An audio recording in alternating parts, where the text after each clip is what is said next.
അടുത്തതോ പ്രമാദേ. പ്രമാദം, എന്റെ അശ്രദ്ധ കൊണ്ട് ആപത്തുകൾ വരാം, ഉറങ്ങിക്കിടക്കുമ്പോൾ വരാം. അതുപോലെ തന്നെ ആളുകളെ അതായത് കള്ളന്മാരെയൊക്കെ നല്ലവരാണെന്ന് തെറ്റിദ്ധരിച്ച് പെരുമാറാം. അതിൽ നഷ്ടങ്ങളോ ജീവഹാനിയോ ഒക്കെ നമുക്ക് സംഭവിക്കാം. ഇത് പ്രമാദമാണ് അല്ലെ? പ്രമാദം എന്ന് പറഞ്ഞാൽ ജാഗ്രത കുറവ്, അതാണ് പ്രമാദം. അശ്രദ്ധ, ഇപ്പൊ ഏത് തൊഴിലിലും നമുക്ക് അബദ്ധം പറ്റാം ഇല്ലേ? അപ്പോ യന്ത്രങ്ങളിൽ നിന്ന് ഉപകരണങ്ങളിൽ നിന്ന് അപായം വരാം. നമ്മൾ ഇലക്ട്രിസിറ്റി നമ്മൾ എപ്പോഴും പോയി സ്വിച്ച് ഇടും ഇല്ലേ? ചില സമയത്ത് സ്വിച്ച് ഇടുമ്പോൾ അവിടെ എന്തെങ്കിലും ഒരു ഷോർട്ട് സർക്യൂട്ട് വന്ന് നമുക്ക് ഇലക്ട്രിസിറ്റി നമുക്ക് കറണ്ട് അടിക്കാം അല്ലെ? അപായം വരാം. നമ്മുടെ അശ്രദ്ധ കൊണ്ട് വരുന്ന ദുരിതങ്ങള്, ദുഃഖങ്ങള്, ഇതിനാണ് ആദിഭൗതികം, ആദിദൈവികം, ആധ്യാത്മിക താപത്രയങ്ങള്. വണ്ടി ഓടിക്കുമ്പോൾ പ്രശ്നങ്ങൾ വരാം, വണ്ടി തട്ടാം, ഇല്ലെങ്കിൽ നമ്മുടെ അല്ലാതെ വേറൊരാളുടെ അശ്രദ്ധ കൊണ്ട് നമുക്ക് പ്രശ്നങ്ങൾ വരാം, ക്ലേശങ്ങള്, കഷ്ടങ്ങള്. ഇതെല്ലാം എനിക്ക് വരാം ഈ പ്രപഞ്ചത്തിൽ ജീവിക്കുമ്പോൾ. ഇതിൽ നിന്നെല്ലാം എന്നെ രക്ഷിക്കാൻ അമ്മയല്ലാതെ ആർക്ക് സാധിക്കും? ഞാൻ ഏത് കാര്യത്തിന് ഇറങ്ങുമ്പോഴും അമ്മയെ സ്മരിച്ചുകൊണ്ട് മാത്രമേ ഇറങ്ങുള്ളൂ. അമ്മ എന്നെ എല്ലാത്തിലും വന്ന്, ഓരോ രൂപത്തിൽ വന്ന് അതിൽ നിന്നെല്ലാം അമ്മ എന്നെ രക്ഷിക്കണേ. അപ്പോ ശരിക്കും പറഞ്ഞ പ്രമാദം എന്നുള്ള ഒരു വാക്കിന് ഇൻടോക്സിക്കേഷൻ എന്ന് വേണമെങ്കിൽ പറയാം. കാരണം ബുദ്ധിമാന്ദ്യം കൊണ്ടും അബദ്ധങ്ങൾ പറ്റാം. കാരണം അപ്പോഴൊക്കെ എന്റെ ബുദ്ധിയെ പ്രവർത്തിപ്പിക്കണേ. നമ്മൾ എന്തെങ്കിലും എന്താ പറയാ, ഇൻടോക്സിക്കേഷൻ എന്ന് പറഞ്ഞാൽ മദ്യം കുടിച്ചിട്ട് മാത്രമല്ല, അല്ലാതെ തന്നെ നമ്മൾ എന്തിലെങ്കിലും വളരെ ഉന്മത്തവാനായിട്ട് നല്ലൊരു സിനിമ കണ്ടു, ആ ഒരു ഇതിൽ ശ്രദ്ധയിൽ നമ്മൾ ചിലര് കണ്ടിട്ടില്ലേ, മൊബൈലൊക്കെ കണ്ടുകൊണ്ടിരുന്ന ഒരു ബോധവും ഇല്ലാതെ അതിനെ അവിടെ വെച്ച് എവിടെയെങ്കിലും പോയി തട്ടി മറിഞ്ഞു വീഴുക. കാരണം അതിലിങ്ങനെ ലയിച്ചിരിക്കുക. അങ്ങനെ വരുമ്പോ എനിക്ക് ആപത്തുകൾ, എന്റെ ശ്രദ്ധക്കുറവ് കൊണ്ട് എനിക്ക് ആപത്തുകൾ വരാം. അപ്പോഴൊക്കെ തന്നെ എന്റെ ബുദ്ധിയെ പ്രവർത്തിപ്പിച്ച് ശക്തി നൽകി അനുഗ്രഹിക്കണേ അമ്മ. അപ്പോ അബദ്ധങ്ങള് അബദ്ധങ്ങളൊന്നും പിണയാതിരിക്കണേ, കൂടെ ഉണ്ടാകണേ അല്ലേ? അപ്പോ ആ എന്നെ രക്ഷിക്കണേ. പ്രപാഹി, പ്രഹർഷേണ വന്ന് എന്നെ രക്ഷിക്കണേ. മാം പ്രപാഹി, എന്നെ രക്ഷിക്കണേ. എല്ലാം അവനവൻ, ഞാനെന്ന് പറയുന്ന നമ്മൾ എല്ലാവരുമാണ് ഇല്ലേ? ഇത് പഠിക്കുന്ന എല്ലാവർക്കും, ഇത് വായിക്കുന്ന എല്ലാവർക്കും അമ്മ രക്ഷയായിട്ടിരിക്കണേ. അപ്പം നാം നമ്മളെ മറന്ന്, നാം ആരാണെന്ന് അറിയാതെ തന്നെയാണ് ഏറ്റവും വലിയ പ്രമാദം. ഏറ്റവും അവസാനം പറയുന്ന പ്രമാദം എന്താ? ഹൂ ആം ഐ എന്ന് ചോദിച്ചാല്, ഈ ശരീരമാണ്, ഇന്ന ആളുടെ ഭാര്യയാണ് അല്ലെ, ഇന്ന കുടുംബത്തിൽ പറഞ്ഞതാണ്, ഇതാണ് എന്റെ തലമുറ അല്ലെ, ഞാൻ ജന്മിയാണ്, ഞാൻ എന്താ പറയാ, എന്റെ അച്ഛൻ എഞ്ചിനീയർ ആണ്, ഡോക്ടറാണ്, ഇതാണ് നമ്മൾ പറയുന്നതെല്ലാം ഇല്ലെ. എന്റെ മക്കളുടെ പൊസിഷൻ ഇതാണ്, എനിക്ക് ബാങ്കിലൊക്കെ നല്ല ഒരു എമൗണ്ട് ഉണ്ട്, ഇതാണ് ഞാൻ. എന്നെ കുറിച്ച് പറയുമ്പോൾ ചോദിക്കുമ്പോൾ പറയുന്നത് ഇൻട്രൊഡ്യൂസ് യുവർ സെൽഫ് എന്ന് പറയുമ്പോൾ നമ്മൾ കേട്ടിട്ടില്ലേ, ക്ലബുകളും വേറെയുള്ള സ്ഥലത്തും ഇൻട്രൊഡ്യൂസ് ചെയ്യുന്നത്, I am so and so, I was born in a aristocratic family, my husband so and so, my father, mother അല്ലെ. നമ്മുടെ ഹെറിറ്റേജ് എല്ലാം നമ്മൾ അങ്ങനെ പറയും, ഇതാണ് അതാണ് അല്ലെ, ഹെറിഡിറ്ററി. അപ്പൊ നമുക്ക് പറയാൻ, എനിക്ക് പറയാൻ ഒന്നുമില്ല അമ്മ, എനിക്ക് ആരുമില്ല, ഞാൻ ആരാണെന്ന് മാത്രം എനിക്കറിയാം. ഞാൻ ആര്? ഏറ്റവും വലിയ മറവി ഞാൻ യഥാർത്ഥത്തിൽ ഈ പറഞ്ഞ എന്താ പറയാ, ആ സൂപ്പർ ഇമ്പോസ് ചെയ്തിരിക്കുന്ന വസ്തുക്കളൊന്നും ഞാനല്ല എന്ന് അറിയുന്നത്, ഈ വലിയ തെറ്റാണ് ഞാൻ അമ്മയോട് ചെയ്തത്. കാരണം എനിക്ക് ഞാൻ ആരാണെന്നേ അറിയില്ല. കാരണം ഈ കാര്യങ്ങളൊക്കെ ഞാനാണെന്നുള്ള തെറ്റിദ്ധാരണ, ഇതാണ് ഏറ്റവും വലിയ പ്രമാദം. നമ്മൾ ഈ പ്രപഞ്ചമാണ് സത്യം, നിത്യ അനിത്യ വിവേകമില്ലാതെ ഈ കാണുന്ന വസ്തുക്കളിലെല്ലാം മനസ്സിനെ വെച്ച് രാഗദ്വേഷങ്ങളിൽ കുടുങ്ങി ഇതിലെല്ലാം നമ്മളെ കെട്ടിവെക്കുന്നത് തന്നെയാണ് ഏറ്റവും വലിയ പ്രമാദം അല്ലെ. നമ്മളെ മറന്നുപോയി. ഇത് ശരിക്കും പറഞ്ഞ ആത്മവിസ്മൃതി എന്ന് പറയും. ഏറ്റവും വലിയ പ്രമാദം അതാണ്. ഞാൻ ആരെന്നറിയാതെ, സച്ചിദാനന്ദ സ്വരൂപമാണ് താനെന്നറിയാതെ ഈ ജഡമായിരിക്കുന്ന ശരീരത്തെയോ ഇന്ദ്രിയത്തെയോ മനസ്സിനെയോ ഒക്കെ താൻ എന്നുള്ള തെറ്റിദ്ധാരണ, വേദാന്തത്തിലെ പ്രമാദം അതാണ്. അല്ലാതെ മറ്റുള്ള പ്രമാദങ്ങളൊക്കെ ഈ വ്യാവഹാരിക ലോകത്തിലാണ്. ശരിക്കുള്ള പ്രമാദം ഞാൻ ആരെന്നറിയാതിരിക്കുക, ഞാൻ എന്നെ മറന്ന്, ഞാൻ അല്ലാത്തതിനെയൊക്കെ ഞാനെന്ന് ധരിക്കുന്നതാണ് പ്രമാദം അഥവാ ഭ്രമം, മോഹം. ഇത് നീക്കിത്തരണേ ദേവി എന്നാണ് പറയുന്നത്. ഭവാനി, എന്റെ പ്രമാദത്തെ മാറ്റി എന്റെ സ്വരൂപത്തെ കുറിച്ചുള്ള ബോധം എനിക്ക് നൽകി എന്നെ അനുഗ്രഹിക്കണേ. അപ്പോ ഞാന് ഇത്രയും കാലം ഞാൻ എന്താ ചെയ്തത്? ദേഹാദികളില് എന്റെ ബുദ്ധി ഉറച്ചു പോയിരിക്കുന്നു. ആ മറ മാറ്റി സച്ചിദാനന്ദ സ്വരൂപമാണ് ഞാൻ എന്നുള്ള സത്യത്തെ എനിക്ക് ഉറപ്പിച്ചു തന്നാലും, ആ പ്രമാദത്തിൽ നിന്ന് എന്നെ ഉയർത്തിയാലും, ഉത്തിഷ്ഠത ജാഗ്രത പ്രാപ്യവരാ നിബോധത എന്ന് പറയണത് ഈ പ്രമാദത്തിൽ പെട്ട് കിടക്കണവരെയാണ്. അപ്പൊ വിവേകാനന്ദ സ്വാമികൾ ഇതെന്താ എടുക്കാൻ കാരണം? കഠോപനിഷത്തിലെ ഉപനിഷത്ത് വാക്യമാണ് അല്ലെ. ആ ജാഡ്യാവസ്ഥയില് താൻ ആരാണെന്ന് അറിഞ്ഞുകൂടാതെ ഉറങ്ങിക്കിടക്കുന്നവരോടാണ് പറയുന്നത്, ഉണരൂ, ഉത്തിഷ്ഠത, ജാഗ്രതയോടെ ഇരിക്കൂ. മരണം എപ്പോഴും വേണമെങ്കിലും നിന്നെ കീഴടക്കാം. ജാഗ്രത, ഈ ജഗത്ത് അസ്ഥിരമാണ്. മരണം എന്നും വേണമെങ്കിലും വരാം. മരണത്തിന്റെ വായിലേക്ക് നടന്ന് നീങ്ങിക്കൊണ്ടിരിക്കുന്ന ശരീരമാണ് നമ്മുടേത്. എന്താ? പ്രാപ്യ വരാ നിബോധത. ഈ അറിയേണ്ടുന്നതിനെ അറിയുന്നത് വരെ നീ ഉറങ്ങാതിരിക്കുക. അതിനെ കിട്ടാനായിട്ട് എന്തൊക്കെ ശ്രമങ്ങൾ നിനക്ക് ചെയ്യാൻ പറ്റുമോ അത് ചെയ്യുക. ഈ മൂന്ന് വാക്കുകൾ, അതിനെ നമ്മൾ പലതും തെറ്റിദ്ധരിച്ചതിനെ വ്യാഖ്യാനിക്കുന്നു. ഈ കഠോപനിഷത്തിലെ വാക്കുകള് ഉറങ്ങുന്ന, ഞാനെന്നുള്ള ആ ഒരു ബോധത്തെ മറന്ന് ഉറങ്ങുന്ന നമ്മുടെ ആത്മാവിന്റെ ഒരു വിലാപമായിട്ടാണ് കാണുന്നത്. ഉണരൂ. അപ്പോ ഈ ഒരു പ്രമാദത്തിൽ പെട്ട് കിടക്കുന്ന എന്നെ രക്ഷിക്കൂ. അടുത്തത് പ്രമാദം. പ്രമാദം വൈ മൃത്യു എന്നാ പറയുന്നത്. പ്രമാദം എന്ന് പറഞ്ഞാൽ മൃത്യുവിന് തുല്യമാണ്. അതുകൊണ്ടാണ് നമ്മളെ പശുക്കൾ എന്ന് പറയുന്നത്. പശു പാശം പതി, പതിയെ അറിയാതെ പശുക്കളായിട്ട് കിടന്ന് പാശത്തിൽ കുരുങ്ങി ഒരു ദിവസം ശരീരം വിട്ടിട്ട് പോവുക, അല്ലെ? അതിനെന്താ പറയാ? മൃത്യുവിന് തുല്യമല്ലേ? ഒരു എന്താ പറയാ, ഇവിടെ ഉണ്ടാകുന്ന ചെടികൾക്കോ മൃഗങ്ങൾക്കോ താൻ എന്തിനു വന്നെന്നോ താൻ എന്തിനു പോണെന്നോ ഒന്നും അറിയില്ല. വരണു, മരിക്കുന്നു, പോകുന്നു. അതുപോലെ മൃഗതുല്യമായിട്ടുള്ള ജീവിതം നയിക്കുന്ന മനുഷ്യരോടാണ് ഇത് പറയുന്നത്. കാരണം പ്രമാദം എന്ന് പറഞ്ഞാൽ മൃത്യുവിന് തുല്യമാണ്. ആത്മാവിന്റെ മൃതി മരണതുല്യമാണ്. സനൽകുമാര മഹർഷിയാണ് ഇത് പറയുന്നത്. എന്താ? ആത്മാവിനെ മറന്നവൻ, ആത്മവിസ്മൃതി മരണതുല്യമാണ്, അല്ലെ? ആരാ? സനകാദികള് ബ്രഹ്മാവിന്റെ മാനസപുത്രന്മാരാണ്, അല്ലെ? ദക്ഷിണാമൂർത്തിയുടെ മുമ്പിൽ വന്ന് ആദ്യം പ്രവർത്തി മാർഗം വേണ്ട, എനിക്ക് നിവർത്തി മാർഗം മതി എന്ന് പറഞ്ഞ് വന്നിരിക്കുന്ന സനൽകുമാരൻ, ആ സനൽകുമാരന്മാര് 4 പേര്, അവരുടെ മുമ്പിലാണ് ദക്ഷിണാമൂർത്തി മൗനത്തിലൂടെ മൗന വ്യാഖ്യ പ്രകടിത പരബ്രഹ്മ തത്വം യുവാനം, യുവാവായിട്ട് 16 വയസ്സുള്ള കുട്ടിയുടെ ഭാവത്തിൽ വന്ന് ആ ഒരു ദക്ഷിണാമൂർത്തി തെക്കോട്ട് തിരിഞ്ഞിരുന്ന് തന്റെ ചിന്മുദ്രയിലൂടെ തന്റെ ആത്മതത്വത്തെ പറഞ്ഞു കൊടുത്തു ഭഗവാൻ. അപ്പോ അവരാണ് പറയുന്നത്, ആത്മാവിനെ മറന്നു കഴിഞ്ഞാൽ അത് മരണത്തിന് തുല്യമാണ്, അങ്ങനെ ജീവിക്കുന്നതിന് അർത്ഥമില്ല. പിന്നെ അടുത്ത സ്ഥലം എവിടെയാ? പ്രവാസേ. പ്രവാസം എന്ന് പറഞ്ഞാല് നമ്മുടെ ദേശം വിട്ട് മറ്റൊരു ദേശത്തുള്ള വാസം. സ്വന്തം ഗൃഹം, ഗ്രാമം, ദേശം ഇവയിൽ നിന്നൊക്കെ നമ്മൾ ദൂരത്തില് പല കാര്യങ്ങൾക്കും വേണ്ടി, ഉപജീവന മാർഗത്തിന് വേണ്ടി പോവും, ഇല്ലേ? അന്യദേശത്ത് അഭയം തേടുക, പ്രവാസ ജീവിതം എന്ന് പറയും അതിന്. അവിടെ എന്താ പറയാ, അവിടെ ഒരു വാസസ്ഥാനമോ സുഖമോ സ്വന്തമായിട്ട് ഒരു അഡ്രസ്സോ ഒന്നും ഉണ്ടാകണമെന്നില്ല. കാരണം നമ്മൾ അവിടെ എന്താ, സെക്കൻഡ് സിറ്റിസൺ ആണ്, ഇല്ലേ? നമ്മൾ ഫസ്റ്റ് സിറ്റിസൺ നമ്മൾ ജനിച്ച സ്ഥലത്ത്. അപ്പൊ തൽക്കാലത്തേക്ക് മാത്രം നമ്മൾ അവിടെ വീടെടുക്കും, അവിടെ താമസിക്കുന്നു ഒക്കെ ചെയ്യാറുണ്ട്. അപ്പൊ അവിടെ നിന്ന്, കാരണം എന്താ, നമ്മുടെ ഉപജീവന മാർഗത്തിന് വേണ്ടി പഠിക്കാൻ, ഇങ്ങനെയുള്ള കാര്യങ്ങൾക്ക് എല്ലാവരും പ്രവാസം പോകുന്നത്, വെളിരാജ്യങ്ങളിൽ പോകുന്നത്. അപ്പൊ അവിടെ നിന്ന് സമ്പാദിച്ച പണമൊക്കെ ഉണ്ടാക്കി, ഇല്ലെങ്കിൽ പഠിച്ച ഡിഗ്രികളൊക്കെ എടുത്തിട്ട് വേണം സ്വദേശത്തേക്ക് വരുവാൻ, അല്ലെ? എന്ന് കരുതിയിട്ടാണ് പലരും പ്രവാസം അനുഷ്ഠിക്കുന്നത്. പക്ഷെ ഇന്ന് കേരളത്തിന്റെ ഇന്നത്തെ സ്ഥിതിയിൽ അങ്ങനെ കരുതേണ്ട ആവശ്യമേ ഇല്ല. പോയവരാരും തിരിച്ചു വരില്ല, അല്ലെ? പ്രവാസ കാലത്ത് ഞാൻ അന്യരെ ആശ്രയിച്ച് കഴിയുമ്പോൾ എനിക്ക് ആപത്തുകളൊന്നും വരാതെ നോക്കണേ ഭഗവതി, ഭവാനി. നോക്കൂ, എന്തൊക്കെ കാര്യങ്ങള് വളരെ സൂക്ഷ്മമായിട്ട് പഠിച്ചിട്ടാണ് ശങ്കര ഭഗവത്പാദർ പറയുന്നത്. അങ്ങനെ പോകാം, ഇല്ലേ? ഇന്ന് അതാണ് കാണുന്ന. കേരളത്തിലെ ആളുകൾ ഇല്ല, ഒരുവിധമുള്ളവരൊക്കെ പോയി കഴിഞ്ഞു, അല്ലെ? അവർക്ക് പ്രവാസ ജീവിതം ഈ പറഞ്ഞ സ്വദേശത്തെക്കാളും നല്ലതായിട്ട് കരുതി അവർ അവിടെ തന്നെ നിൽക്കുകയാണ്. കാരണം അത്ര മോശമാണ് സ്വദേശ ജീവിതം. അതുകൊണ്ട് അവിടെ എനിക്ക് എന്തെങ്കിലുമൊക്കെ ബുദ്ധിമുട്ടുകൾ സംഭവിച്ചാൽ അമ്മ എന്നെ രക്ഷിക്കണേ. അടുത്തത് ജലേജ. ജലത്തിൽ സഞ്ചരിക്കുമ്പോൾ, ജലാശയങ്ങളിൽ സ്നാനം ചെയ്യുമ്പോൾ, അല്ലെ? ഇല്ലെങ്കിൽ പ്രളയജലം, സുനാമി വന്ന് നമ്മുടെ സ്ഥലത്തൊക്കെ ജലം നിറയുമ്പോൾ ജലത്തിൽ നിന്നുള്ള ഭയത്തെ മാറ്റി എന്നെ രക്ഷിക്കണേ അമ്മ. ജലം കൊണ്ട് പീഡകൾ ഉണ്ടാകാതിരിക്കട്ടെ. അടുത്തത് അനലൻ. അനലൻ എന്ന് പറഞ്ഞാൽ അഗ്നി.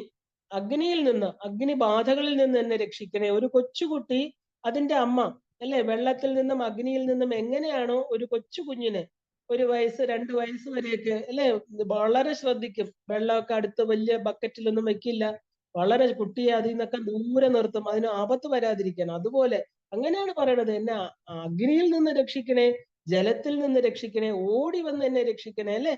എന്നെ, എന്റെ ജീവനെ എന്താ പറയാ, തന്റെ ജീവനെ ശ്രദ്ധിക്കാതെ എന്നെ വന്ന് രക്ഷിക്കണേ അമ്മ. ഒരമ്മ മാത്രമേ അത് ചെയ്യുള്ളൂ എന്നുള്ള ഉറപ്പാണ്, അല്ലെ? അതുപോലെ എന്താണ്, അമ്മ ത്വം ഏകാ ഭവാനി, അമ്മ മാത്രമേ ഉള്ളൂ, ഞാൻ അമ്മ എന്ന് വിളിക്കും. അപ്പോ അമ്മ എന്നെ ഓടി വന്ന് എന്നെ രക്ഷിക്കണം. എന്നെ രക്ഷിക്കാൻ അവിടുന്ന് മാത്രമേ ഉള്ളൂ.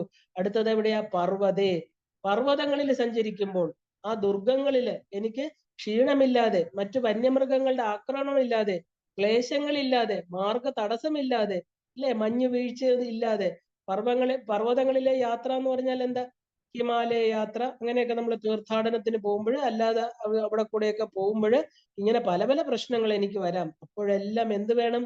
എന്റെ കൂടെ നിന്ന് എന്നെ രക്ഷിക്കണേ. അടുത്തതോ ശത്രുമധ്യേ. പലപ്പോഴും ഞാൻ എന്റെ ശത്രുമധ്യത്തിലാണ് പെട്ടുപോകുന്നത്. ഞാൻ മിത്രങ്ങളാണെന്ന് കരുതുന്നവരെല്ലാം എന്റെ ചുറ്റും ശത്രുക്കളാണ്, അല്ലേ? ഞാൻ അവരെ മിത്രമാണെന്ന് കരുതി പെട്ടെന്ന് ഒരു ദിവസം അവരെന്റെ ശത്രുവായി. നമുക്കറിയില്ല, എന്തോ ഒരു ചെറിയ കാര്യം നമുക്ക് പോലും അറിയില്ല അവരുടെ മനസ്സിൽ ശത്രുതയുണ്ടായി. അത് വെച്ചിട്ടായിരിക്കും നമ്മളോട് പെരുമാറുക, നമുക്കതറിയില്ല. അങ്ങനെ ഞാൻ വിചാരിക്കുന്നു എന്റെ മിത്രങ്ങളെന്ന് വിചാരിക്കുന്നവരെല്ലാം അത് ശത്രുക്കളായിട്ട് ചിലപ്പോൾ അവരുടെ മധ്യത്തില് ഞാൻ പെട്ടുപോകും. അവരെന്നെ ഉപദ്രവിക്കാതെ അമ്മ വന്ന് എന്നെ രക്ഷിക്കണേ. അടുത്തതോ അരണ്യേ.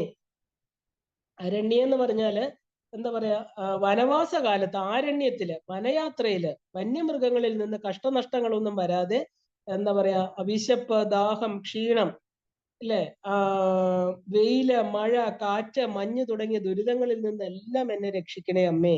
ശരണ്യായിരിക്കുന്ന അമ്മ മാത്രമേ ഉള്ളൂ. സദാമാം പ്രപാഹി. ഏത് അവസ്ഥയിലാണെങ്കിലും, ജാഗ്രത, സ്വപ്ന, സുഷുപ്തി, ഈ തുടങ്ങിയ ഏത് അവസ്ഥയിലാണെങ്കിലും എന്റെ കർമ്മങ്ങൾ ചെയ്യുമ്പോഴും എന്റെ വ്യവഹാരത്തിലും എന്റെ സാക്ഷിയായിട്ടിരിക്കുന്ന അമ്മ എന്റെ കൂടെ ഇരുന്ന് എന്നെ രക്ഷിക്കണേ.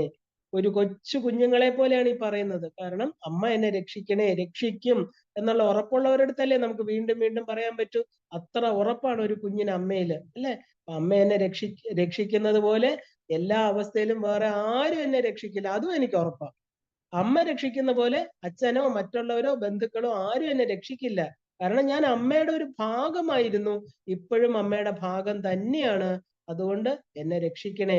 അമ്മയാണ് എനിക്ക് ഗതി, അമ്മ മാത്രമാണ് എനിക്ക് ഗതി എന്ന് പറയുകയാണ്.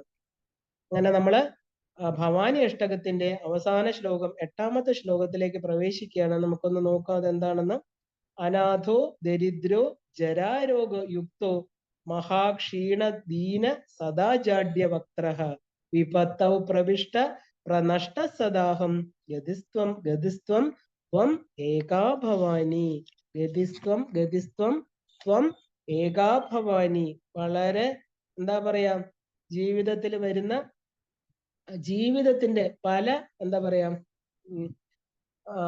പല തട്ടുകളിലായിട്ട് പല സമയത്തായിട്ട് നമുക്ക് വരുന്ന ചില ദുഃഖങ്ങളെ കുറിച്ച് ലാസ്റ്റിൽ പറയണം. എന്തൊക്കെയാ? അനാഥോ ദരിദ്രോ ജരാ രോഗയുക്തോ മഹാക്ഷീണ ദീന സദാ ജാഡ്യവക്ത്രഃ വിപത്തൗ പ്രവിഷ്ട പ്രനഷ്ട സദാഹം. അപ്പൊ ഭവാനി അഷ്ടകത്തിലെ അവസാനത്തെ 8ാമത്തെ ശ്ലോകം ഇത് എന്താ പറയാ, ഇതിലും ഞാൻ എന്താ അശക്തനാണ്, എനിക്കൊന്നും കഴിയില്ല, ഒരു സ്വാതന്ത്ര്യവുമില്ല, പരവശനാണ്. അതുകൊണ്ട് അമ്മ തന്നെ വന്ന് എന്നെ രക്ഷിക്കണേന്ന് തന്റെ ദൈന്യതകളെല്ലാം ഒന്നും കൂടി വീണ്ടും വീണ്ടും വീണ്ടും ഉറച്ചു പറയുകയാണ്.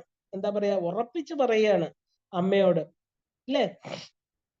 അപ്പൊ അമ്മ മാത്രാണ്, അമ്മ വന്ന് എന്നെ രക്ഷിക്കണം എന്ന് അപേക്ഷിക്കുകയാണ്. ഈ വീണ്ടും ആ അമ്മ എന്നുള്ള ഒരു വാക്കിന് മാത്രമാണ് ഊന്നൽ കൊടുത്തിരിക്കുന്നത്. ഇവിടെ വേറെ ആരെയും വിളിക്കണില്ല. ഒരു പ്രാർത്ഥന സമർപ്പിക്കണം ഈ അവസാനത്തെ ശ്ലോകം. നമ്മളെല്ലാരും പറയില്ലേ, ഒരു എന്താ പറയാ, ക്ലോസിംഗ് സ്റ്റാൻസ എന്ന് പറയും. അവസാനം നമ്മൾ എന്താ പറയുന്നത്? ഞാൻ ഇങ്ങനെയൊക്കെ ആണമ്മ, ഞാൻ ഇതാണ്, ഞാനിത് അവിടെ സമർപ്പിക്കണു, ഇതെല്ലാം അറിഞ്ഞിട്ട് ഞാൻ ഒന്നും ഒളിച്ചു വെക്കുന്നില്ല, എന്റെ എല്ലാ മുഖങ്ങളും ഞാനിത് തുറന്നു കാണിച്ചു. അമ്മയ്ക്ക് അറിയാമെങ്കിലും ഞാനത് ഒരു ഏറ്റുപറച്ചിൽ, ഒരു കുമ്പസാരം, ഇല്ലേ, നമ്മളെ ഒരു ജഡ്ജിന്റെ മുമ്പിൽ ചെയ്ത കർമ്മങ്ങളെല്ലാം തുറന്നു പറയണു. എന്നിട്ട് ഇനി എനിക്ക് എന്ത് ശിക്ഷ വേണോ വിധിച്ചോളൂ, ഞാനത് അനുഭവിക്കാൻ തയ്യാറാണ്. പക്ഷെ അമ്മ എന്റെ കൂടെ ഉണ്ടായിരിക്കണം, അമ്മ എന്നെ രക്ഷിക്കണം. അങ്ങനെയുള്ള അവസാനത്തെ ശ്ലോകമാണ് ഇത് പറയുന്നത്. കാരണം തന്റെ ദൈന്യത വീണ്ടും വീണ്ടും ഉറപ്പിക്കുകയാണ് ഇവിടെ. കാരണം അത് അമ്മ വന്ന് രക്ഷിക്കണം എന്ന് അപേക്ഷിക്കുകയും ചെയ്യുന്നു, അല്ലേ? അപ്പോ അഹം അനാഥഃ, എന്താ പറയണത്? ഞാൻ നാഥനില്ലാത്ത ഒരാളാണ്, നാഥനില്ലാത്തവളാണ്, ഇല്ലേ? എനിക്ക് ആരുമില്ല, എനിക്ക് ഒരു രക്ഷാധികാരിയും ഇല്ല. പേരിന് നമുക്ക് അച്ഛൻ, അമ്മ, ഭർത്താവ്, മക്കള്, ബന്ധുക്കളൊക്കെ ഉണ്ടാകാം. പക്ഷെ അവരാരും എനിക്ക് അവരിലൊന്നും ഒരു ഉറപ്പുമില്ല. കാരണം നിന്ന നിലയിൽ അവരെ കാണാതാകണു, അല്ലേ? എന്റെ ജീവിതത്തിന്റെ ഒഴുക്കില്, എന്റെ കാലത്തിന്റെ പ്രവാഹത്തില് ഈ പറഞ്ഞവരെ ഒന്നും ഞാൻ കാണുന്നില്ല അമ്മ. പക്ഷെ എന്താണ്, എനിക്ക് രക്ഷാധികാരികളാണ് എന്ന് ഞാൻ ആദ്യം വിചാരിച്ചു. ആരൊക്കെ അവര്? അമ്മ, അച്ഛൻ, ഭർത്താവ്, മക്കള്, ബന്ധുക്കള്, അല്ലേ? ഇനി എനിക്ക് അതിലൊന്നും വിശ്വാസമില്ല. കാരണം കുറെ പേരൊക്കെ ഇപ്പൊ പോയി കഴിഞ്ഞു. ഇനി എന്താ, അവരുണ്ടാകാം, ഉണ്ടാകാതിരിക്കാം. എല്ലാവരും എന്നോടൊപ്പം ഉണ്ട് എന്നൊരു പ്രോമിസ് അവര് ചെയ്തിട്ടില്ല. കാരണം ഞാനാണ് വിചാരിച്ചത്. അവര് വന്നപ്പോ നമ്മളോടൊന്നും പറഞ്ഞില്ല, അല്ലെ? അച്ഛൻ പറഞ്ഞില്ല എന്നും ഉണ്ടാകുന്നു, അമ്മ പറഞ്ഞില്ല ഉണ്ടാകുന്നു, അല്ലെ? ഭർത്താവ് പറഞ്ഞില്ല ഉണ്ടാകുന്നു, മക്കള് പറയുന്നില്ല ഉണ്ടാകുന്നു, മക്കള് തീരെ പറയുന്നില്ല, ബന്ധുക്കള് പറയുന്നില്ല. കാരണം ആരാണ് ആദ്യം പോകുന്നത് അറിയില്ല. അപ്പൊ ഒരു പ്രോമിസ് അവരാരും എനിക്ക് തന്നിട്ടില്ല. അപ്പോ എന്താ പറയാ, ആ അങ്ങനെ ഇരിക്കുന്ന ഒരു സമയത്ത് എന്താ പറയാ, അമ്മ മാത്രമാണ് എൻ്റെ അടുത്ത് പറഞ്ഞത്, I am with you always. ഞാൻ നിന്നോടൊപ്പം ഉണ്ടാകും കുഞ്ഞെ, നീ ഭയപ്പെടണ്ട. അഭയവരദ ഹസ്തങ്ങൾ വെച്ച് അമ്മ അനുഗ്രഹിക്കണം, നീ ഭയപ്പെടണ്ട. നിനക്ക് ആരൊക്കെയാണോ നീ എന്താ പറയാ ആശ്രയം വെച്ചിരുന്നത് അവരൊക്കെ പൊക്കോട്ടെ, നീ അതിൽ ഭയപ്പെടണ്ട. നിനക്ക് ഞാനുണ്ട്, നിനക്ക് എന്താ വേണ്ടത് ഞാൻ തരാം, അല്ലെ? I am with you always എന്നൊക്കെ പറഞ്ഞത്. ഈ പറയുന്നവരൊക്കെ എന്നോട് എന്താ ചെറുതായിട്ടൊക്കെ ചില സമയങ്ങളിലൊക്കെ പറഞ്ഞിട്ടുണ്ട്, ഇല്ലേ? ഇവിടെ ഈ ശരീരം ഉള്ളവരൊക്കെ. കാരണം സ്നേഹത്തിലിരിക്കുമ്പോ അവര് പറയും, ഞാൻ നിന്റെ കൂടെ മരണം വരെ ഉണ്ടാകുന്നൊക്കെ ഭർത്താവും ഭാര്യയും മക്കളും ഒക്കെ പറയും. പക്ഷെ അതിലൊന്നും എനിക്ക് ഒരു വിശ്വാസമില്ല. കാരണം അവരുടെ ആവശ്യത്തിന് പ്രകൃതി ഒരു ഉറപ്പും തരണില്ല. കാരണം അവര് ചിലപ്പോ ഭൂമി വിട്ടുപോയിട്ടുണ്ടാവും. ഞാൻ അവരെ ആശ്രയിക്കാൻ ചെല്ലുമ്പോ അവര് ചിലപ്പോ ഈ ഭൂമിയിലേ ഉണ്ടായെന്നിരിക്കില്ല. അപ്പൊ അവരെ കാത്തിരുന്നാലോ ഞാൻ ദുഃഖിക്കേണ്ടി വരും. അപ്പൊ നേരത്തെ ഈ സത്യത്തെ അറിഞ്ഞ് ഞാൻ എന്താ വേണ്ടത്, ആ എന്താ പറയാ, ഞാൻ നേരത്തെ യഥാർത്ഥമായിട്ട് എനിക്ക് മാറാത്ത ഉറപ്പ് എവിടെയാണെന്ന് ഞാൻ അറിഞ്ഞിരിക്കണു, അത് അമ്മയാണ്, അല്ലെ? അവരൊക്കെ അവിടെ ഇരുന്നോട്ടെ, പരസ്പര സ്നേഹബന്ധം കൊണ്ടും പരസ്പര സഹായം കൊണ്ടും ഒക്കെ ഇരിക്കട്ടെ. കാരണം കുടുംബ ബന്ധങ്ങളൊക്കെ അങ്ങനെയാണ്, അല്ലെ? ഒരാശ്വാസം അവര് ഉണ്ട് എന്നുള്ളത്. കാരണം ആ ഒരു എന്താ പറയാ, ഒരു പ്രത്യക്ഷത്തില് വന്ന് നമുക്കൊരു ഒരാളായിട്ട് നിന്നൊക്കെ ഒരു സഹായം ചെയ്യുമായിരിക്കാം, ചെയ്യാതിരിക്കാം. അതെന്റെ വിശ്വാസമാണ്. വിശ്വാസം എന്ന് പറയുന്നതൊക്കെ എപ്പോഴും മാറാം, ഇല്ലേ? നമ്മൾ അടുത്ത ബന്ധു എന്ന് വിചാരിക്കുന്ന ആള് ചിലപ്പോ എന്താ അകന്ന ബന്ധുവിനെ പോലെ മാറി നിൽക്കും. അപ്പൊ നമുക്കറിയില്ല ഓരോരുത്തരുടെ മനസ്സ് എപ്പോഴാ മാറുന്നതെന്ന്. അപ്പോ ഞാൻ ഇതിന് പരോക്ഷമായിട്ട് ഇതിന് എതിരൊന്നും അല്ല, അതൊക്കെ ഇരുന്നോട്ടെ. പക്ഷെ കണ്ണിൽ കണ്ടതിന് എല്ലാത്തിലും എനിക്കൊരു വിശ്വാസക്കുറവ് ഇപ്പോഴുണ്ട്. കാരണം എന്താ, എനിക്ക് ഇതിലൊന്നും ഇപ്പൊ വിശ്വാസമില്ല. ആ ഈശ്വരനുണ്ടോ, ഭഗവതി ഉണ്ടോ, അത് എന്റെ കൂടെ ഉണ്ടാകുമോ, എന്നെ സഹായിക്കുമോ? അങ്ങനെയൊന്നും പണ്ട് ഞാൻ അങ്ങനെ വിചാരിച്ചിരുന്നു. ഞാൻ ഈ ബന്ധുക്കളിലും എൻ്റെ അച്ഛനമ്മമാരിലും എൻ്റെ വിശ്വാസം, ഈ ശരീരത്തിൽ എപ്പോഴൊക്കെ ഞാൻ വിശ്വാസം ഇതാണ് ഞാനെന്ന് വിചാരിച്ചിരുന്നോ അപ്പോഴൊക്കെ എന്താ, ഞാന് ഈ പറഞ്ഞവരിലാണ് വിശ്വാസം വെച്ചിരുന്നത്, അച്ഛനമ്മമാരും ബന്ധുക്കളും എൻ്റെ കൂടെ ഉള്ളവരും. അപ്പൊ എനിക്ക് സംശയമായിരുന്നു. പല പല അമ്പലങ്ങളിൽ ഞാൻ കയറി ഇറങ്ങി. എനിക്ക് അപ്പോൾ സംശയം എന്തായിരുന്നു, ഈശ്വരനുണ്ടോ, ഭഗവതി ഉണ്ടോ, ഞാൻ ജപിക്കുന്ന മന്ത്രങ്ങൾക്ക് ഫലമുണ്ടോ, എന്നെ സഹായിക്കുമോ, അല്ലെ?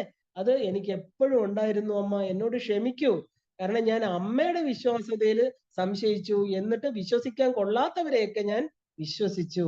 കാരണം എന്താ, കണ്ണിന് കാണാൻ പറ്റുന്നില്ല അമ്മ, എനിക്ക് കാണാൻ പറ്റുന്നില്ല. ഞാൻ ഈ കണ്ണിന് കണ്ടത്, എന്റെ ഏറ്റവും വലിയ ഇന്ദ്രിയം എന്ന് പറയുന്ന കണ്ണാണില്ലേ? പറയില്ലേ, കണ്ണിൽ കണ്ടത് വിശ്വസിക്കാതിരിക്കാൻ പറ്റില്ല എന്നാണ് നമ്മൾ പറയുക. അപ്പൊ കണ്ണിൽ കണ്ടതൊക്കെ ഞാൻ വിശ്വസിച്ചു. അവരൊക്കെ എന്റെ കൂടെ ഉണ്ട്, അവരുടെ വാക്കുകളിൽ ഞാൻ വീണുപോയി. പക്ഷെ അമ്മയോ, എന്റെ ആത്മാവാണ്, അമ്മ ഉള്ളത് കൊണ്ടാണ് ഞാൻ ഇവരെ എല്ലാം കാണുന്നത്. ഒന്നും എനിക്കറിയില്ല. അപ്പോ അമ്മയെ ഞാൻ കാണുന്നില്ല. അതുകൊണ്ട് അമ്മയിൽ എനിക്ക് കുറച്ച് വിശ്വാസക്കുറവ് ഉണ്ടായിരുന്നു, തുറന്നു പറയുകയാണ് ഞാൻ. അതുകൊണ്ടാണ് അമ്പലങ്ങളായ അമ്പലങ്ങള്, അല്ലെ? ഈ സുരേഷിനെയും മഹേഷിനെയൊക്കെ അന്വേഷിച്ച് പല അമ്പലങ്ങളിൽ കയറി ഇറങ്ങി, അല്ലെ? അവരൊക്കെ എന്നെ സഹായിക്കും, എനിക്ക് വിഷമം വരുമ്പോ എനിക്ക് അവര് എന്റെ കൂടെ ഉണ്ടാകും, ഇല്ലേ?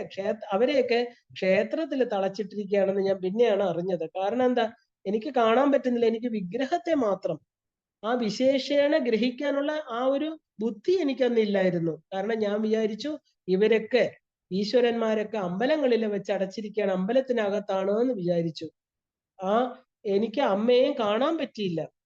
അപ്പൊ അവരൊക്കെ ക്ഷേത്രത്തിൽ തളച്ചിട്ടിരിക്കുന്നവരാണ്.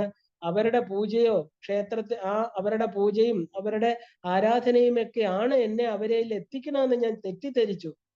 ഇന്നാണെങ്കിലോ ഈ ക്ഷേത്രങ്ങളിൽ ആരുടെ കയ്യില, പൂജകരുടെയും ക്ഷേത്ര ഭരണ കർത്താക്കളുടെയും നിയന്ത്രണത്തിലാണ്, അല്ലെ? അവരുടെ ബന്ധനത്തിൽ കുടുങ്ങി കിടക്കുകയാണ്, അല്ലെ?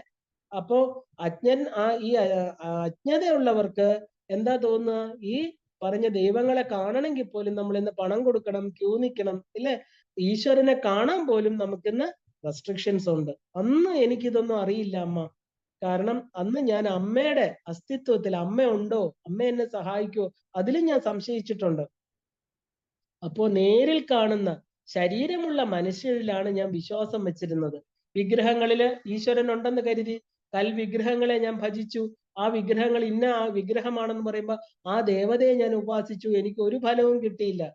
കാരണം ഞാൻ ദുഃഖത്തിൽ ഇങ്ങനെ വീണ്ടും വീണ്ടും വീണുകൊണ്ടേയിരുന്നു. അപ്പൊ നമ്മള് ശരീരമുള്ള മനുഷ്യരിൽ വിശ്വസിച്ചപ്പോ അവരെന്നെ പറ്റിച്ചു, അല്ലെ? അപ്പോ അവരെ ആ ഒരു ദൈവം അയച്ചതാണെന്ന് കരുതി എന്നെ സഹായിക്കാൻ വരുന്നവരെല്ലാം അമ്മ അയച്ചവരാണെന്ന് കണ്ടപ്പോ എനിക്ക് എന്താ പറയാ, അവരില്ലാതാകുമ്പോ നമുക്ക് ആലംബനം ഇല്ലാതാകും, അല്ലെ? എന്നെ സഹായിക്കാൻ വന്നവരെല്ലാം ഞാനിപ്പോ അറിയണു അമ്മയ്ക്ക് അമ്മയുടെ രൂപത്തില് ആ മണിദ്വീപത്തില് അല്ലെങ്കിൽ ചിന്താമണി ഗ്രഹത്തിൽ ഇരിക്കുന്ന സർവാഭരണ വിഭൂഷിതയായിരിക്കുന്ന ആ ഒരു മഹാരാജ്ഞിയായിരിക്കുന്ന അമ്മയ്ക്ക് അങ്ങനെ എന്റെ മുമ്പിൽ വരാൻ പറ്റില്ല. ഞാൻ അതിനുള്ള യോഗ്യത ഇതുവരെ നേടിയിട്ടില്ല. അമ്മയ്ക്ക് അവിടെ എന്താ പറയാ, അമ്മയ്ക്ക് അമ്മയുടെ റെപ്രസെന്റേറ്റീവ്സിനെ, അമ്മയുടെ അനുഗ്രഹം, അമ്മയുടെ ദയ പലരിലൂടെയും എന്റെ ഗുരുവായിട്ട് എന്റെ ബന്ധുക്കളായിട്ട് എനിക്ക് സത്സംഗങ്ങൾ തരാനെത്തുന്നവരായിട്ട് എന്നെ ആപത്തിൽ സഹായിക്കാനായിട്ട് എന്റെ കൈ പിടിച്ചുയർത്താനായിട്ട്, അല്ലെ? എനിക്ക് രോഗിയാവുമ്പോ ഡോക്ടറായിട്ട്, പണം ഇല്ലാതാവുമ്പോ പണം തന്ന് സഹായിക്കാൻ, ഇങ്ങനെ പല പല ബന്ധുക്കളെ അമ്മയുടെ രൂപത്തിൽ വരാതെ അവരിലൂടെ എന്നെ സഹായിച്ചു. അപ്പൊ നേരിൽ കാണുന്ന ശരീരമുള്ള മനുഷ്യരെല്ലാം എന്നെ സഹായിക്കണമെങ്കിൽ എന്ത് വേണം? ഈശ്വര കൃപ വേണം, അല്ലെ? അപ്പൊ അവരെ ദൈവമായിട്ട് കണ്ട് ഞാൻ തൊഴുണു. അല്ലെങ്കിൽ എന്താ, അവരില്ലാതാകുമ്പോ എനിക്ക് ആലംബനം ഇല്ലാതായി പോവും. കാരണം ഭഗവതി ആദ്യം കാണുന്ന എന്താ, നമ്മളെ സഹായിക്കുന്നവരിലൂടെ നമ്മൾ കാണണം. പിന്നെ നമുക്ക് അമ്മയിൽ പിന്നെ സ്വയമായിരിക്കുന്ന ആ നമ്മുടെ ഉള്ളിലിരിക്കുന്ന ഭഗവതിയെ നമുക്ക് അറിയാൻ പറ്റൂ. കാരണം നമ്മൾ ആദ്യം വിഷമഘട്ടങ്ങളിൽ ഇരിക്കുമ്പോൾ ആരുമില്ല എന്ന് വിചാരിക്കുമ്പോൾ വരുന്നതൊക്കെ അമ്മയാണ് എന്ന് കണ്ടിട്ട് അവരെ നമസ്കരിക്കുക. അവരുടെ ഉള്ളിലിരിക്കുന്ന ഈശ്വരനെ കണ്ടാലേ, അതുകൊണ്ടാണ് സർവാത്മാ മമ ആത്മാ എന്ന് പറയുന്നത്. സർവഭൂതാത്മാ എന്റെ ഗുരു, മമ ഗുരു ജഗദ്ഗുരു, എല്ലാ ജഗത്തിന്റെയും ഗുരു തന്നെയാണ് എല്ലാവരുടെയും ഉള്ളിലിരിക്കുന്നത്. മത്നാഥ ശ്രീ ജഗന്നാഥ, എന്റെ നാഥനായിട്ടിരിക്കുന്ന ആരോ അവർ ഈ ജഗത്തിന്റെ നാഥനാണ്. അപ്പൊ മതാത്മാ സർവഭൂതാത്മാ, എന്റെ ഉള്ളിലിരിക്കുന്ന ആത്മാവ് തന്നെയാണ് എല്ലാവരിലും ഇരിക്കണം എന്ന് കണ്ടാല് അമ്മ ഒരു പ്രത്യേക രൂപത്തിൽ നമ്മുടെ മുമ്പിൽ വരണമെന്നില്ല, അല്ലെ? അല്ലെങ്കിൽ ഈ പറയുന്ന ഒരാള് അവരെന്നെ സഹായിച്ചവർ അവരില്ലാതാവുമ്പോൾ നമ്മൾ ഒരുപാട് ദുഃഖിച്ചു പോകും. കാരണം അത് പോയി കഴിഞ്ഞാൽ വേറൊരാളിലൂടെ അമ്മ വരും. എന്റെ അച്ഛനായിരുന്ന ആള് മരിച്ചുപോയി, എന്റെ അമ്മയായിരുന്ന ആൾ ഇല്ല ഇപ്പോ എന്ന് പറഞ്ഞ് നമുക്ക് മരിക്കാൻ പറ്റുമോ? ആ സ്ഥാനത്ത് നിന്ന് നമ്മളെ സഹായിക്കാൻ വേറെ ആരെങ്കിലും അമ്മ അയക്കും. അതാണ്. ഇല്ലെങ്കിൽ നമ്മൾ ഒരാളിൽ തന്നെ ഒരു ശരീരത്തിൽ ആലംബനം വെച്ചാല് നമുക്ക് എന്ത് ചെയ്യും? നമുക്ക് വീഴ്ച പറ്റും. അതുകൊണ്ട് ഞാൻ അമ്മയിൽ മാത്രമാണ് ആലംബനം വെക്കുന്നത്. എനിക്കറിയാം ഭഗവതി വേറെ ആരെങ്കിലും തീർച്ചയായിട്ടും അയക്കുമെന്ന് ഉറച്ച വിശ്വാസമുണ്ട്. ഈ ധൈര്യം എപ്പോഴും നമ്മൾ ഉള്ളിൽ വെക്കണം. ഓരോ ഉപാസകരും അമ്മയെ നമ്മൾ എന്താ കാണേണ്ടത്? നമുക്ക് വീഴ്ചകൾ വരുമ്പോ, ദുഃഖം അല്ലാത്തപ്പോഴെല്ലാം അമ്മയുടെ കൂടെ ഉണ്ട്. എന്നാ നമ്മൾക്ക് വീഴ്ച വരുമ്പോ അമ്മ നമ്മളെ വിട്ടുപോവോ? ഉറപ്പായിട്ടും ഇല്ല. ഏതെങ്കിലും ഒരു വഴിയിലൂടെ അമ്മ നമ്മുടെ കൈ പിടിച്ചിരിക്കും. ഈ ധൈര്യം, ഈ ഉറപ്പ് വേണമെങ്കിൽ എന്ത് വേണം? സദാ അമ്മയെ പൂജിക്കണം, സദാ അമ്മയെ മനസ്സിൽ വിചാരിക്കണം, അല്ലെ? ആ അന്ധകരണ ശുദ്ധി ഉണ്ടാവണം. ത്രികരണങ്ങളില് മനസാ വാച കർമ്മണ അമ്മ മാത്രമായിരിക്കണം. ആ സത്യവസ്തുവിലായിരിക്കണം നമ്മുടെ മനസ്സ്. സത്യം മാത്രം പറയണം, സത്യം മാത്രം ചെയ്യണം. ആ ആത്മാർത്ഥമായിട്ടുള്ള ആ വികാരം നമ്മുടെ ഉള്ളിൽ ഉണ്ടാവുമ്പോൾ ഉറപ്പാണ് പുറത്ത് അത് ആവിർഭവിക്കപ്പെടും. നമ്മളെ സഹായിക്കാൻ ആരെങ്കിലും എത്തിച്ചേരും. അത് എത്രയോ അനുഭവങ്ങൾ ദേവി ഭക്തന്മാര്, ശിവഭക്തന്മാരൊക്കെ ഈ പറഞ്ഞ മാണിക്യ വാചകർ ഉൾപ്പെടെ ഓരോരുത്തരും അവരുടെ അനുഭവങ്ങളാ പറയുന്നത്. ഭഗവാനെ വിളിക്കുമ്പോ ഭഗവാൻ കാല് നീട്ടിക്കൊടുക്കുകയാണ്, ഇല്ലേ? ആ ഒരു കുഞ്ചിത പാദത്തിൽ ലയിക്കുകയാണ് ഓരോരുത്തർ ചെയ്യുന്നത്. അത്രയ്ക്കും വിശ്വാസമാണ് ഓരോരുത്തർക്ക്. ആ വിശ്വാസം നമ്മൾ നേടിയെടുക്കണം, അല്ലെ? ആരെങ്കിലും ഡിപ്പെൻഡ് ചെയ്തിട്ട് വഞ്ചിക്കപ്പെടണ്ട. കാരണം അവരുടെ ശരീരമാണ്, ഇന്ന വ്യക്തിയാണെന്ന് പറയുമ്പോൾ നമുക്ക് വഞ്ചിക്കപ്പെടാനുള്ള സാധ്യതയുണ്ട്. അതിന്റെ പുറകിൽ അമ്മയാണ്. കാരണം സ്ഥിരമായിട്ട് ഇവിടെ ആരും ഉണ്ടാവില്ല. കാരണം ഇന്ന് കാണുന്നവര് നാളെ ഇല്ല.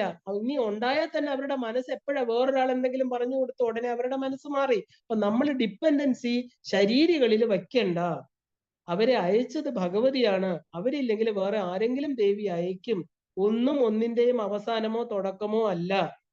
അപ്പൊ നമ്മുടെ ശാശ്വതമായിരിക്കുന്ന നാഥ ഗതി ദേവി ഭവാനിയാണ്. എനിക്ക് നാഥൻ ഒന്നുണ്ട്, അത് ദേവിയാണ്. അനാഥൻ എന്ന ആദ്യം പറഞ്ഞതില്ലേ? ഞാൻ നാഥനില്ലാത്തവനാണ്. ഇപ്പൊ എന്താ പറയുന്നത്? ഞാൻ സനാഥനാണ്. എനിക്ക് നാഥനുണ്ട്, അത് അമ്മയാണ്. ദരിദ്ര എന്ന് പറഞ്ഞാൽ എന്താ? ഉപജീവനത്തിന് എനിക്ക് ഒന്നുമില്ല, ദരിദ്രനാണ്. ഈ ലോകം മുഴുവനും അമ്മയുടേതാണ്, അല്ലേ? അപ്പോ എന്താ പറയാ, ആ അമ്മ നമുക്ക് സമ്പന്നയാണ്, അമ്മ മഹാരാജ്ഞിയാണ്, അല്ലെ? അപ്പൊ ഈ അമ്മയുടെ മകനാണ് ഞാനെങ്കിൽ, അല്ലെങ്കിൽ മകളാണ് ഞാനെങ്കിൽ, ആ അമ്മ നമ്മുടേതായി കഴിഞ്ഞാൽ പിന്നെ ഞാൻ എന്താണ്? ഞാൻ ആരാണ്? ഞാനും സമ്പന്നയാണില്ലേ?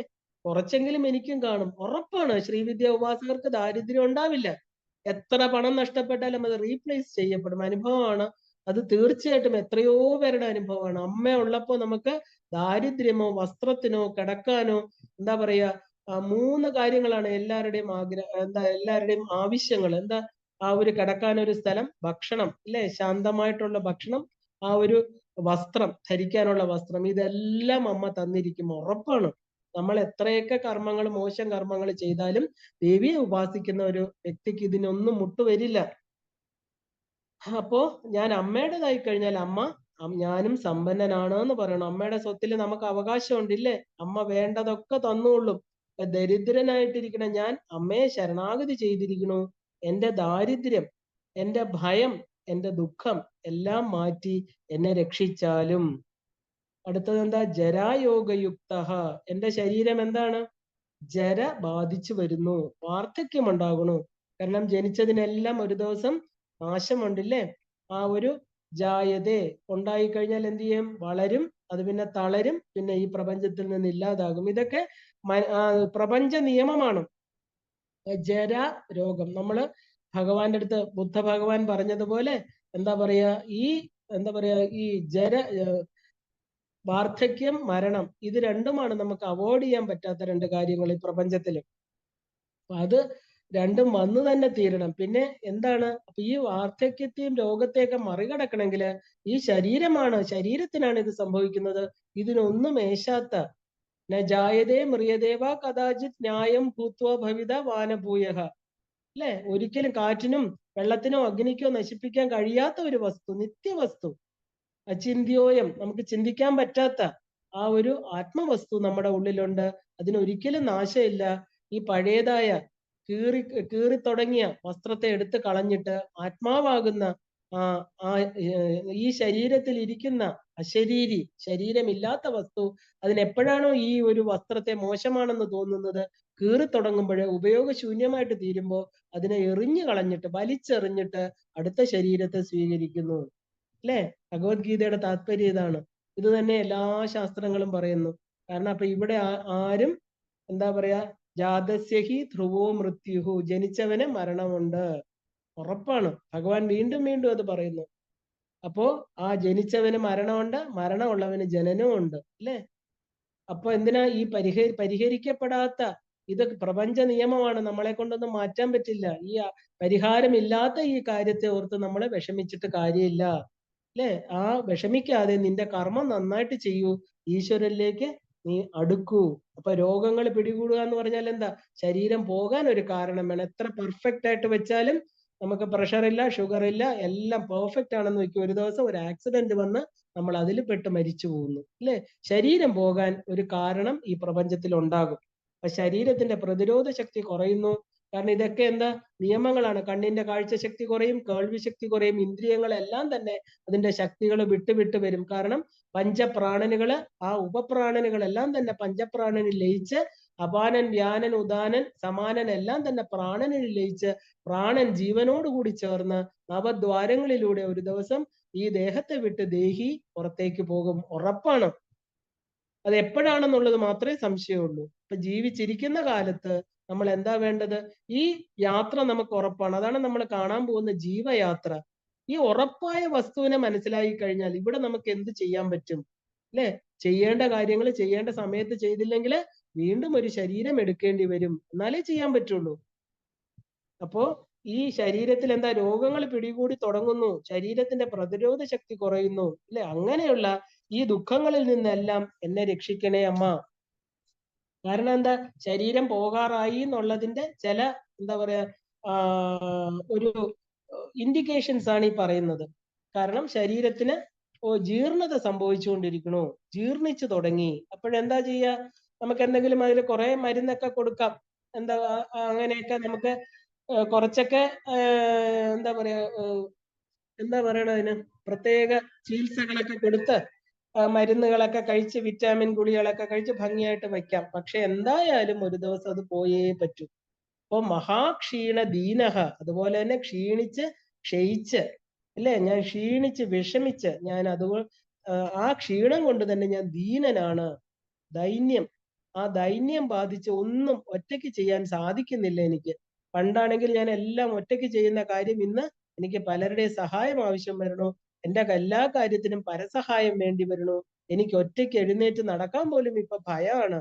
അതുകൊണ്ട് അമ്മ എന്നെ രക്ഷിച്ച് കൈപിടിക്കൂ, എന്നെ നടത്തണേ, എല്ലാ കാര്യങ്ങളും സാധിച്ചു തരണേ. കാരണം സദാ ജാഡ്യവക്ത്രഹ, ജാഡ്യത എന്ന് പറഞ്ഞാൽ മടി പിടിച്ചവനായിട്ട് തീരുന്നു. നമുക്ക് ഒന്നും ചെയ്യാൻ തോന്നുന്നില്ല.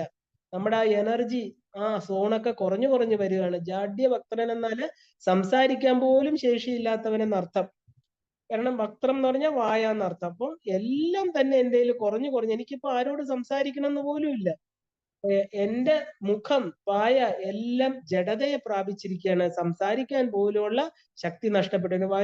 90-92 വയസ്സൊക്കെ ആകുമ്പോൾ സംസാരിക്കാനുള്ള ശക്തിയും പതുക്കെ പതുക്കെ കുറഞ്ഞു വരും, അല്ലെ? അപ്പൊ അങ്ങനെയുള്ള എന്നെ രക്ഷിച്ച്, എന്താ പറയാ, സംസാരിക്കാനും സ്വയം കാര്യങ്ങൾ അവസാനം വരെ ചെയ്യാനുമുള്ള ശക്തി എനിക്ക് തരുന്നത് അമ്മയാണ്. അമ്മ എനിക്കതിന് തരൂ. കാരണം ഈ ശരീരം ഇവിടെ നിലനിൽക്കുന്നിടത്തോളം കാലം ഇതിനെ ഭംഗിയായിട്ട് വെച്ച് അമ്മ ഇരിക്കുന്ന ഒരു രഥമായിട്ട് ഇതിനെ കണ്ട് എനിക്ക് നന്നായിട്ട് ജീവിച്ച് ആരെയും പരസഹായം ഇല്ലാതെ ആശ്രയിക്കാതെ ജീവിക്കാൻ എന്നെ അനുഗ്രഹിക്കണം അമ്മ. അമ്മയ്ക്ക് മാത്രമേ അത് സാധിക്കൂ.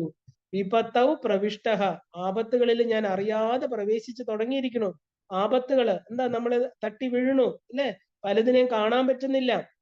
അങ്ങനെ പല പല ആപത്തുകളിൽ കുടുങ്ങി എന്നെ അവിടുന്ന് രക്ഷിച്ചാലും സദാ പ്രണഷ്ടഹ, പ്രകർഷേണ നഷ്ടം, പ്രായോഗികമായിട്ട് ഞാൻ നശിച്ചു കൊണ്ടിരിക്കുന്നു. മരണം പോലും എനിക്ക് ആസന്നമായിരിക്കുന്നു. അങ്ങനെയുള്ള എന്നെ നാശത്തിൽ നിന്ന് കൈപിടിച്ച് രക്ഷിച്ചാലും അമ്മേ, ഗതിസ്ത്വം ഗതിസ്ത്വം ത്വം ഏകാ ഭവാനി. ഈ ദൈന്യതയിൽ നിന്ന് രക്ഷിക്കാൻ അമ്മ മാത്രമാണ് ആശ്രയം. വേറെ ആരെയും ഞാൻ വിശ്വസിക്കുന്നില്ല. എനിക്കിനി വിശ്വാസമില്ല. കാരണം വിശ്വാസവും സഹായഹസ്തവും നീട്ടിയവരൊന്നും ഇന്നില്ല, അല്ലേ? അപ്പൊ അമ്മയിൽ മാത്രമാണ് പൂർണ്ണ വിശ്വാസം. അമ്മ തന്നെ എന്നെ രക്ഷിക്കണമെന്ന പ്രാർത്ഥനയാണ് നിത്യവും പ്രാർത്ഥിക്കാനുള്ള ഉത്തമമായിട്ടുള്ള ഒരു പ്രാർത്ഥനയാണിത്. കാരണം രാവിലെയും സന്ധ്യയ്ക്കും രാത്രി കിടക്കുമ്പോഴും എല്ലാം ആ അമ്മയോട് പറയണം, അമ്മയ്ക്ക് അമ്മ എനിക്ക് വേറെ ആരുമില്ല. ഈ പ്രാർത്ഥനയായിരിക്കണം നമ്മുടെ ഉള്ളില്. ഗതിസ്ത്വം ഗതിസ്ത്വം ത്വം ഏകാ ഭവാനി. ഇതിന്റെ അർത്ഥം ഉള്ളില് സദാ ഭാവന ചെയ്യണം, ചൊല്ലണം, നമ്മുടെ കുഞ്ഞുങ്ങൾക്ക് പറഞ്ഞു കൊടുക്കണം, കൂടുതലും ഇത് കേൾക്കണം, ഇല്ലേ? ഇതിനോട് ആഭിമുഖ്യം ഉണ്ടാകണം. എന്നാലേ നമുക്കിത് മനസ്സിലാവും. കാരണം ഇതെല്ലാം നമുക്ക് വേണ്ടിയിട്ടാണ് പറയണത്. ഇതെല്ലാം നമ്മുടെ അവസ്ഥകൾ തന്നെയാണ്. അപ്പം പല പ്രാവശ്യം കേട്ട് ശ്രദ്ധിച്ച് അർത്ഥം മനസ്സിലാക്കി ചൊല്ലിയെങ്കിൽ മാത്രമേ ഒരു മന്ത്രം പോലെ നമ്മൾ ഏത് യാത്ര തുടങ്ങുമ്പോഴും എന്താ, ആ അമ്മയെ സ്മരിച്ചുകൊണ്ട്, ഇതൊരു ദേവീ കവചത്തിന് തുല്യാണ്. കാരണം അമ്മ എനിക്ക് വേറെ ആരുമില്ല, അമ്മ എന്നെ രക്ഷിക്കണം. ഇതിൽ കൂടുതൽ എന്താ നമ്മൾ പ്രാർത്ഥിക്കേണ്ടത്? സർവമംഗള മംഗല്യേ ശിവേ സർവാർത്ഥ സാധികേ ശരണ്യേ ത്രയംബകേ ദേവി നാരായണി നമോസ്തുതേ. എല്ലാത്തിനും മംഗളം കൊടുക്കുന്ന അല്ലയോ അമ്മേ, അമ്മയല്ലാതെ എനിക്കാരുമില്ല. അത് ഈ പറഞ്ഞ ദുർഗാ സപ്തശ്ലോകി തന്നെ പോലെ തന്നെ ഏറ്റവും അർത്ഥപൂർണമായിട്ടുള്ള ഒരു ശ്ലോകമാണ് ഗതിസ്ത്വം ഗതിസ്ത്വം ത്വം ഏകാ ഭവാനി. അമ്മയ്ക്ക് വളരെ സന്തോഷമായി, തന്റെ കുഞ്ഞ് തന്നെ തിരിച്ചറിഞ്ഞു, അല്ലെ? മറ്റുള്ളതിലുള്ള ആശ്രയങ്ങളെല്ലാം വിട്ടു, മറ്റുള്ള ഈശ്വരന്മാരെല്ലാം അമ്മയുടെ വിഭൂതികളാണെന്ന് തിരിച്ചറിഞ്ഞു. അപ്പൊ ഇപ്പൊ അമ്മ മാത്രമേ ഉള്ളൂ, ഇല്ലേ? എനിക്ക് ത്രിമൂർത്തികളായിട്ടും അഷ്ടദിക്പാലകരായിട്ടും ഈ പ്രപഞ്ചത്തിലെ എല്ലാമായിട്ടും എന്റെ അമ്മ, അമ്മയുടെ രൂപം ഓരോന്നിലും, ഈ പഞ്ചഭൂതങ്ങളെ 36 തത്വങ്ങളിലും ഞാൻ അമ്മയെ മാത്രം കാണുന്നു അമ്മ. കാരണം ശിവഭഗവാൻ എന്ന് പറയുന്ന സദാശിവൻ എന്താ, അദ്ദേഹം ആ ഒരു പ്യുവർ ആയിരിക്കുന്ന വെള്ള നിറത്തിൽ കിടക്കുന്ന ആളാണ്, ഇല്ലേ? അമ്മയുടെ മഞ്ചത്തില് ആ വെളുത്ത നിറത്തിൽ കിടക്കുന്ന സദാ അനുഗ്രഹം ചുരിഞ്ഞുകൊണ്ട് കിടക്കുന്ന ആള് സദാശിവൻ. അദ്ദേഹത്തിന് ഒന്നും ചെയ്യാനില്ല. എന്താ വെളുത്ത നിറം പറയുന്നത്? അദ്ദേഹം കർപ്പൂര ഗൗരം കരുണാവതാരം സംസാരസാരം ഭുജഗേന്ദ്രഹാരം. അദ്ദേഹത്തിന് സംസാരത്തിൽ നിന്നുള്ള എല്ലാം വിട്ടിട്ട് ആ പ്യുവർ ആയിട്ടിരിക്കുന്ന, അഴുക്കുകൾ ഒന്നുമില്ലാത്ത ആ ഒരു പരിശുദ്ധനായിരിക്കുന്ന അദ്ദേഹത്തിൽ ലയിക്കാൻ പാടാണ്. അപ്പൊ അമ്മയോ ത്രിഗുണാത്മികയാണ്, ഇല്ലേ? ഈ 3 ഗുണങ്ങൾക്ക് അധീനയാണ് അമ്മ. ഈ 3 ഗുണങ്ങളും അമ്മയ്ക്ക് മാത്രമേ മനസ്സിലാവുള്ളൂ. ഈ 3 ഗുണങ്ങളെ അതിക്രമിച്ച് 4ാമത്തെ തലത്തില് ആ ഒരു തുരീയത്തില് പരയിൽ ഇരിക്കാനും അമ്മയ്ക്ക് പറ്റും. അപ്പൊ ഇതെല്ലാം അറിയുന്ന ആരെടുത്ത, അറിയുന്നവരോടാ പറയേണ്ടത്.